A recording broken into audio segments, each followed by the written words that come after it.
Rapid Revision. 10ാം class പരീക്ഷയ്ക്കായി ഒരുങ്ങിക്കൊണ്ടിരിക്കുന്ന വിദ്യാർത്ഥികൾക്കായി radio 90 FM voice of Amal ജ്യോതി അവതരിപ്പിക്കുന്ന rapid റിവിഷനിലേക്ക് സ്വാഗതം. റാപ്പിഡ് റിവിഷനിലൂടെ ഇന്ന് നമ്മൾ പഠിക്കാൻ പോകുന്ന വിഷയം ഫിസിക്സ്. ക്ലാസ് നയിക്കുന്നത് മുക്കുളം സെയിന്റ് ജോർജ് ഹൈസ്കൂളിലെ ഫിസിക്സ് അധ്യാപകനായ ചാണ്ടി കെ ചാണ്ടി. നമസ്കാരം പ്രിയ ശ്രോതാക്കളെ, ഞാൻ Chandy K Chandy, Mukkulam saint George ഹൈസ്കൂളിലെ HST ഫിസിക്കൽ സയൻസ് അധ്യാപകനാണ്. ഈ വർഷം SSLC പരീക്ഷ എഴുതുന്ന കുട്ടികൾക്കായിട്ട് radio 90 FM voice of Amal ജ്യോതി ഒരുക്കുന്ന ഈ വിദ്യാഭ്യാസ പരിപാടിയിൽ ഞാനും പങ്കുചേരുകയാണ്. പ്രിയമുള്ള കുട്ടികളെ, ഈ വർഷത്തെ SSLC പരീക്ഷയിൽ ഫിസിക്സ് എന്ന വിഷയവുമായി ബന്ധപ്പെട്ട് ഓരോ പാഠഭാഗത്തെയും അടിസ്ഥാനമാക്കിയുള്ള പ്രധാന ചോദ്യോത്തരങ്ങളാണ് ഞാൻ നിങ്ങൾക്ക് വേണ്ടിയിട്ട് പങ്കുവയ്ക്കുന്നത്. ഈ ടിപ്സുകൾ നിങ്ങൾക്ക് മികച്ച മാർക്കുകൾ കരസ്ഥമാക്കുന്നതിന് സഹായകമാകുന്നതാണ്. നിങ്ങൾക്ക് അറിയാവുന്നതുപോലെ 1.5 മണിക്കൂർ ദൈർഘ്യമുള്ള ഫിസിക്സ് പരീക്ഷയുടെ പരമാവധി മാർക്ക് 40 ആണ്. ചോദ്യപേപ്പർ 4 ഉപവിഭാഗങ്ങളായിട്ട് തിരിച്ചിരിക്കുകയാണ്. Section A, B, C, D. Section Aയിൽ 1 മാർക്കിന്റെ ചോദ്യങ്ങളും സെക്ഷൻ Bയിൽ നിന്ന് 2 മാർക്കിന്റെ ചോദ്യങ്ങളും സെക്ഷൻ Cയിൽ നിന്ന് 3 മാർക്കിന്റെ ചോദ്യങ്ങളും സെക്ഷൻ 4ൽ നിന്ന് 4 മാർക്കിന്റെ ചോദ്യങ്ങളും ഉണ്ടാവും. നമുക്ക് ഓരോ പാഠഭാഗത്തിലെയും പ്രധാന ആശയങ്ങളിലേക്കും ചോദ്യ ഉത്തരങ്ങളിലേക്കും കടക്കാം. Rapid Revision.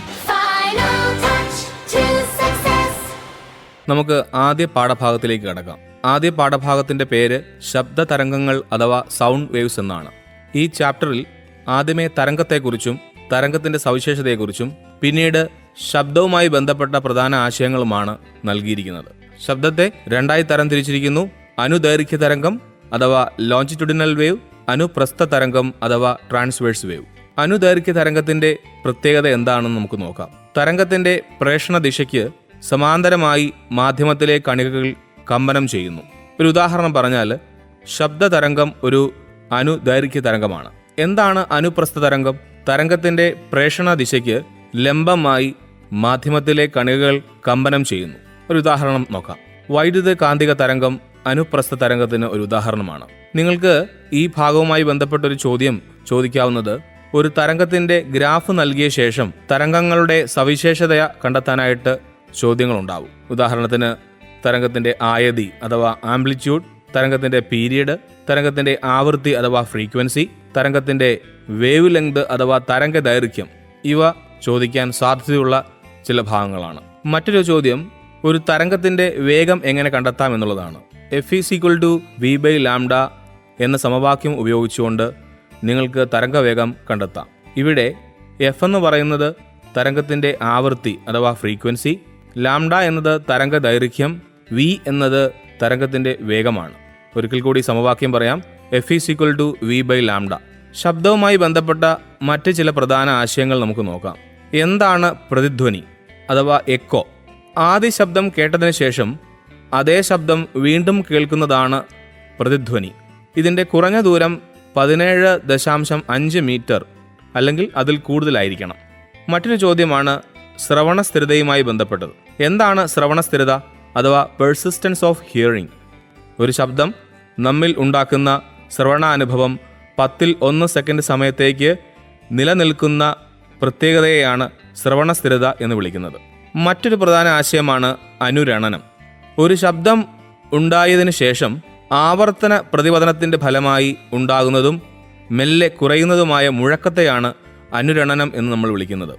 മനുഷ്യൻ്റെ ശ്രവണ പരിധി എന്ന് പറയുന്നത് 20 ഹെഡ്സ് മുതൽ 20,000 ഹെഡ്സ് വരെയാണ്. 20,000 ഹെഡ്സിന് മുകളിലുള്ള ശബ്ദത്തെ അൾട്രാസോണിക് സൗണ്ട് എന്നും 20 ഹെഡ്സിൽ താഴെയുള്ള ശബ്ദത്തെ ഇൻഫ്രാസോണിക് സൗണ്ട് എന്നുമാണ് വിളിക്കുന്നത്. നമുക്കൊരു ചോദ്യം നോക്കാം. ഗാൾട്ടൺ വിസിലിൻ്റെ ശബ്ദം മനുഷ്യർക്ക് കേൾക്കാൻ സാധിക്കുമോ? ഉത്തരം ഇല്ല എന്നുള്ളതാണ്. കാരണം ഗാൾട്ടൺ വിസിലിൻ്റെ ഫ്രീക്വൻസി 30,000 ഹെഡ്സിന് മുകളിലാണ്. നായകളെ പരിശീലിപ്പിക്കാനാണ് ഈ ഗാൾട്ടൺ വിസിൽ പ്രധാനമായിട്ടും ഉപയോഗിക്കുന്നത്. മറ്റൊരു പ്രതിഭാസമാണ് അനുനാദം. കമ്പനം ചെയ്യിക്കുന്ന വസ്തുവിൻ്റെ സ്വാഭാവിക ആവൃത്തി കമ്പനം ചെയ്യുന്ന വസ്തുവിൻ്റെ സ്വാഭാവിക ആവൃത്തിയും തുല്യമാകുമ്പോൾ ആ വസ്തു പരമാവധി ആയതിയിൽ കമ്പനം ചെയ്യുന്നു. ഈ പ്രതിഭാസമാണ് അനുനാദം. ഒരു വസ്തുവിനെ സ്വതന്ത്രമായി കമ്പനം ചെയ്യിച്ചാൽ അത് അതിൻ്റെ തനതായ ആവൃത്തിയിലായിരിക്കും കമ്പനം ചെയ്യുന്നത്. ഈ ആവൃത്തിയെയാണ് സ്വാഭാവിക ആവൃത്തി എന്ന് വിളിക്കുന്നത്. മറ്റൊരു ചോദ്യം നോക്കാം. വ്യത്യസ്ത നീളമുള്ള 4 കമ്പികൾ, ഇതിൽ 2 എണ്ണത്തിന്റെ നീളം തുല്യമാണ്. ഒരു തടിക്കഷ്ണത്തിൽ ഉറപ്പിച്ചിരിക്കുന്നു. തടിക്കഷ്ണത്തെ കമ്പനം ചെയ്യിച്ചപ്പോൾ എല്ലാ കമ്പികളും പ്രണോദിത കമ്പനത്തിന് വിധേയമായി. ഇവയിൽ കൂടുതൽ ആവൃത്തിയിൽ കമ്പനം ചെയ്യുന്നത് ഏത് കമ്പിക്കഷ്ണമാണ്? കാരണം വ്യക്തമാക്കുക. 4 കമ്പിക്കഷ്ണങ്ങളിൽ ഏറ്റവും നീളം കുറഞ്ഞ കമ്പിയായിരിക്കും ഏറ്റവും കൂടുതൽ ആവൃത്തിയിൽ കമ്പനം ചെയ്തിരിക്കുക. കാരണം നീളം എന്ന് പറയുന്നത് ആവൃത്തിക്ക് വിപരീത അനുപാതത്തിലായിരിക്കും. ഇതിന് തന്നെ മറ്റൊരു ഉപചോദ്യമാണ്, ഇവയിൽ ഏത് കമ്പിക്കഷ്ണങ്ങളാണ് പരമാവധി ആയതിയിൽ കമ്പനം ചെയ്യുന്നത്? എന്തുകൊണ്ട്? ഉത്തരം, തുല്യ നീളമുള്ളവയ്ക്ക് തുല്യ ആവൃത്തിയാണ് ഉള്ളത്. ആയതിനാൽ ഇവ രണ്ടും അനുനാദത്തിലാണ്. നമ്മൾ നേരത്തെ പറഞ്ഞിരുന്നു എന്താണ് അനുനാദം എന്നുള്ളത്. കമ്പനം ചെയ്യിക്കുന്ന വസ്തുവിൻ്റെ സ്വാഭാവിക ആവൃത്തിയും കമ്പനം ചെയ്യുന്ന വസ്തുവിൻ്റെ സ്വാഭാവിക ആവൃത്തിയും തുല്യമാകുമ്പോൾ ആ വസ്തു പരമാവധി ആയതിയിൽ കമ്പനം ചെയ്യുന്നു. ഈ പ്രതിഭാസമാണ് അനുനാദം. മറ്റൊരു ചോദ്യം നോക്കാം. പ്രണോദിത കമ്പനവും അനുനാദവും പ്രയോജനപ്പെടുത്തുന്ന സന്ദർഭങ്ങൾ ഏവ? MRI scan, radio tuning, guitar, violin, harmonium, stethoscope, megaphone തുടങ്ങിയവയിലൊക്കെ അനുനാദം പ്രയോജനപ്പെടുത്തുന്നു. മറ്റൊരു പ്രധാന ആശയമാണ് അൾട്രാസോണിക് തരംഗങ്ങൾ കൊണ്ടുള്ള ഉപയോഗങ്ങൾ. പലതവണ പരീക്ഷകൾക്ക് ചോദിച്ചിട്ടുള്ളൊരു ചോദ്യമാണ് അൾട്രാസോണിക് തരംഗങ്ങൾ കൊണ്ടുള്ള ഉപയോഗങ്ങൾ എന്തൊക്കെയാണ്? വൃക്കയിലെ കല്ല് പൊടിച്ചു മാറ്റാൻ, ഫിസിയോതെറാപ്പി, വൃക്ക, കരൾ, പിത്തസഞ്ചി, ഗർഭപാത്രം തുടങ്ങിയ ആന്തര അവയവങ്ങളുടെ പ്രതിബിംബ രൂപീകരണത്തിന് വേണ്ടി ഉപയോഗിക്കുന്നു. ഇലക്ട്രോണിക് ഭാഗങ്ങൾ വൃത്തിയാക്കാൻ വേണ്ടി നമ്മൾ അൾട്രാസോണിക് തരംഗങ്ങൾ ഉപയോഗപ്പെടുത്തുന്നു. സോണാർ പോലെയുള്ള ഉപകരണങ്ങളിൽ അൾട്രാസോണിക് തരംഗങ്ങൾ ഉപയോഗിക്കുന്നു. ഇതോടുകൂടി പാഠഭാഗം 1 പ്രധാന ചോദ്യങ്ങളും ആശയങ്ങളും അവസാനിച്ചിരിക്കുകയാണ്. Rapid revision. നമുക്ക് 2ാം പാഠത്തിലേക്ക് കടക്കാം. ലെൻസുകൾ എന്നാണ് 2ാം പാഠത്തിന്റെ പേര്. അപവർത്തന തലങ്ങൾ ഗോളങ്ങളുടെ ഭാഗമായി വരുന്ന സുതാര്യ മാധ്യമത്തെയാണ് ലെൻസുകൾ എന്ന് വിളിക്കുന്നത്. ലെൻസുകൾ പ്രധാനമായും 2 തരത്തിലുണ്ട്: കോൺവെക്സ് ലെൻസും കോൺകേവ് ലെൻസും. മധ്യഭാഗത്തിന് കനം കൂടുതലുള്ള ലെൻസാണ് കോൺവെക്സ് ലെൻസ്. അരിക് ഭാഗത്തിന് കനം കൂടുതലുള്ള ലെൻസാണ് കോൺകേവ് ലെൻസ്. ലെൻസുമായി ബന്ധപ്പെട്ട പ്രധാന പദങ്ങൾ നിങ്ങൾ പഠിച്ചിരിക്കണം. ലെൻസുകളുടെ പ്രതിബിംബ രൂപീകരണം നിർബന്ധമായിട്ടും പഠിച്ചിരിക്കേണ്ടതാണ്.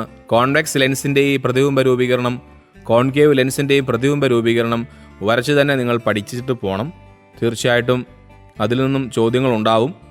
നിങ്ങൾക്ക് വളരെ നല്ല മാർക്കുകൾ ആ ഭാഗത്തു നിന്നും കരസ്ഥമാക്കാൻ സാധിക്കുന്നതാണ്. ലെൻസ് സമവാക്യം നിങ്ങൾക്ക് ഏവർക്കും അറിയാം. 1/f = 1/v-1/u എന്നാണ്. ഇതിൽ f എന്ന് പറയുന്നത് നമ്മൾ എടുത്തിരിക്കുന്ന ലെൻസിൻ്റെ ഫോക്കൽ ലെങ്ത് ആണ്, അഥവാ ഫോക്കസ് ദൂരമാണ്. v എന്നത് ലെൻസിൽ നിന്നും പ്രതിബിംബത്തിലേക്കുള്ള ദൂരമാണ്. u എന്നത് ലെൻസിൽ നിന്നും വസ്തുവിലേക്കുള്ള ദൂരമാണ്. മറ്റൊരു ചോദ്യം വരാൻ സാധ്യതയുള്ളത് ലെൻസിൻ്റെ പവർ കണ്ടെത്താൻ വേണ്ടിയിട്ടാണ്. ലെൻസിൻ്റെ പവർ കണ്ടെത്താനുള്ള സമവാക്യം P = 1/f എന്നാണ്. P എന്നത് ലെൻസിൻ്റെ പവറാണ്, f എന്നത് ലെൻസിൻ്റെ ഫോക്കൽ ദൂരമാണ്. ഈ പാഠഭാഗവുമായി ബന്ധപ്പെട്ട മറ്റ് പ്രധാനപ്പെട്ട 2 ആശയങ്ങളാണ് കോമ്പൗണ്ട് മൈക്രോസ്കോപ്പും അപവർത്തന ടെലിസ്കോപ്പിന്റെയും വർക്കിംഗ് പ്രിൻസിപ്പിൾ. അവയുടെ ഘടന, എങ്ങനെയാണ് അവ പ്രതിബിംബം രൂപീകരിക്കുന്നത് തുടങ്ങിയ കാര്യങ്ങൾ പരീക്ഷയ്ക്ക് ചോദിക്കാം. വളരെ സാധ്യതയേറിയ ഒരു ഭാഗമാണ്. നമുക്കൊരു ചോദ്യം നോക്കാം. ഒരു ലെൻസിന്റെ ഫോക്കസ് ദൂരം +20 സെന്റിമീറ്റർ ആണ്. ഈ ലെൻസ് ഏത് തരം ലെൻസാണ്? ഉത്തരം, ഇതൊരു കോൺവെക്സ് ലെൻസ് ആണ്. ഫോക്കൽ ദൂരം പോസിറ്റീവായി വരുന്ന ലെൻസുകൾ കോൺവെക്സ് ലെൻസുകളും ഫോക്കൽ ദൂരം നെഗറ്റീവായി വരുന്ന ലെൻസുകൾ കോൺകേവ് ലെൻസുകളുമായിരിക്കും. ഈ ലെൻസിന്റെ പവർ എത്രയാണ്? പവർ കണ്ടുപിടിക്കാനുള്ള സമവാക്യം P = 1/f ആണ്. f നമുക്കറിയാവുന്നതുപോലെ 20 സെന്റിമീറ്റർ ആണ്. നിങ്ങൾ പരീക്ഷയിൽ ചെയ്യുമ്പോൾ 20 സെന്റിമീറ്ററിനെ മീറ്ററിലേക്ക് കൺവേർട്ട് ചെയ്ത് വേണം ചെയ്യാനായിട്ട്. സെന്റിമീറ്റർ എന്നത് SI യൂണിറ്റ് അല്ല, മീറ്റർ ആണ് ദൂരത്തിന്റെ SI യൂണിറ്റ്. അപ്പോൾ ഉത്തരം നമുക്ക് കിട്ടുന്നത് 5 ഡയോപ്റ്റർ ആണ്. ലെൻസിന്റെ പവറിന്റെ യൂണിറ്റ് എന്ന് പറയുന്നത് ഡയോപ്റ്റർ ആണ്. മറ്റൊരു ചോദ്യം നോക്കാം. ഒരു ലെൻസ് വസ്തുവിന്റെ നിവർന്നതും വലുതുമായ പ്രതിബിംബം രൂപീകരിക്കുന്നു. ഈ ലെൻസ് ഏതുതരം ലെൻസ് ആണ്? ഉത്തരം, കോൺവെക്സ് ലെൻസ് ആണ്. ഇതിന്റെ ഉപചോദ്യമാണ്, രൂപീകൃതമാകുന്ന പ്രതിബിംബത്തിന്റെ സ്വഭാവം എന്താണ്? ഈ ഒരു ലെൻസ് രൂപീകരിക്കുന്ന പ്രതിബിംബം മിഥ്യയാണ്. വസ്തു ഇരിക്കുന്ന അതേ വശത്ത് പ്രതിബിംബം രൂപപ്പെടുന്നു. ഈ ചോദ്യത്തിന്റെ ഉപചോദ്യം നമുക്ക് നോക്കാം. രൂപീകൃതമാകുന്ന പ്രതിബിംബത്തിന്റെ സ്വഭാവം എന്താണ്? ഇവിടെ ഉണ്ടാകുന്ന പ്രതിബിംബം മിഥ്യയായ പ്രതിബിംബമാണ്. വസ്തു ഇരിക്കുന്ന അതേ വശത്താണ് പ്രതിബിംബം രൂപപ്പെടുന്നത്. ഈ പ്രതിബിംബം നിവർന്നിരിക്കുന്ന പ്രതിബിംബമായിരിക്കും. ഇതോടുകൂടി പാഠഭാഗം 2 പ്രധാന ആശയങ്ങൾ അവസാനിച്ചിരിക്കുന്നു. Rapid revision. മൂന്നാമത്തെ പാഠഭാഗത്തിലേക്ക് കടക്കാം. കാഴ്ചയും വർണ്ണങ്ങളുടെ ലോകവും എന്നതാണ് മൂന്നാമത്തെ പാഠം. ഇതിലെ ഒരു പ്രധാന ചോദ്യം അല്ലെങ്കിൽ ഒരു പ്രധാന ആശയമാണ് എന്താണ് പ്രകാശ പ്രകീർണനം അഥവാ ഡിസ്പേഴ്സൺ ഓഫ് ലൈറ്റ്. ഒരു സമന്വിത പ്രകാശം ഘടകവർണ്ണങ്ങളായി വേർപിരിയുന്ന പ്രതിഭാസത്തെയാണ് പ്രകാശ പ്രകീർണനം അഥവാ ഡിസ്പേഴ്സൺ ഓഫ് ലൈറ്റ് എന്ന് വിളിക്കുന്നത്. ഇവിടെ സമന്വിത പ്രകാശം എന്ന് ഉദ്ദേശിക്കുന്നത് കോമ്പോസിറ്റ് ലൈറ്റ് ആണ്. മറ്റൊരു ചോദ്യം വരാൻ സാധ്യതയുള്ളത് പ്രാഥമിക വർണ്ണങ്ങളും ദ്വിതീയ വർണ്ണങ്ങളുമായി ബന്ധപ്പെട്ടാണ്. Primary colours and secondary colours. ഏതൊക്കെയാണ് പ്രാഥമിക വർണ്ണങ്ങൾ? ചുവപ്പ്, പച്ച, നീല ഇവയാണ് പ്രാഥമിക വർണ്ണങ്ങൾ. ഏതൊക്കെയാണ് ദ്വിതീയ വർണ്ണങ്ങൾ? മഞ്ഞ, മജന്ത, സയൻ തുടങ്ങിയവയാണ്. ചുവപ്പും പച്ചയും ചേരുമ്പോൾ മഞ്ഞ കളർ അല്ലെങ്കിൽ മഞ്ഞ വർണ്ണം രൂപീകരിക്കപ്പെടുന്നു. ചുവപ്പും പച്ചയും ചേരുമ്പോൾ മഞ്ഞ വർണ്ണം രൂപീകൃതമാകുന്നു. ചുവപ്പും നീലയും ചേരുമ്പോൾ മജന്ത വർണ്ണം രൂപപ്പെടുന്നു. നീലയും പച്ചയും ചേരുമ്പോൾ സയൻ വർണ്ണം രൂപപ്പെടുന്നു. ചുവപ്പ്, നീല, പച്ച ഇവ മൂന്നും കൂടി ചേരുമ്പോൾ ധവളപ്രകാശം അഥവാ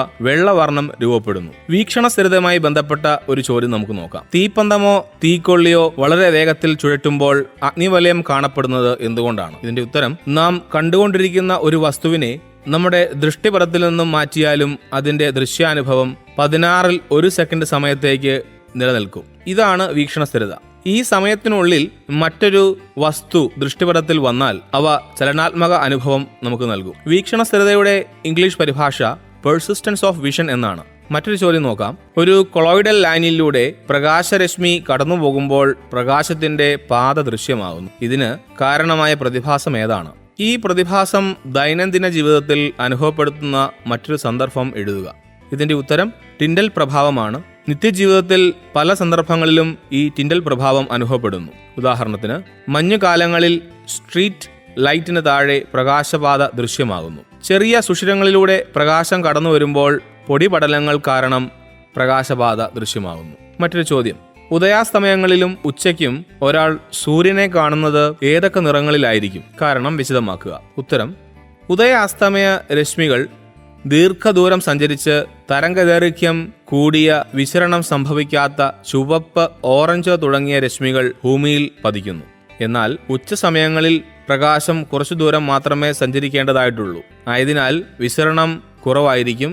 ആകാശം വെള്ള നിറത്തിൽ കാണപ്പെടും. പാഠഭാഗം 3 ബന്ധപ്പെട്ട പ്രധാന ആശയങ്ങൾ പ്രകാശ പ്രകീർണനം, പ്രാഥമിക വർണ്ണങ്ങളും ദ്വിതീയ വർണ്ണങ്ങളും, വീക്ഷണ സ്ഥിരതയുമായി ബന്ധപ്പെട്ട ചോദ്യങ്ങൾ, ടിൻഡൽ പ്രഭാവം തുടങ്ങിയവയാണ്.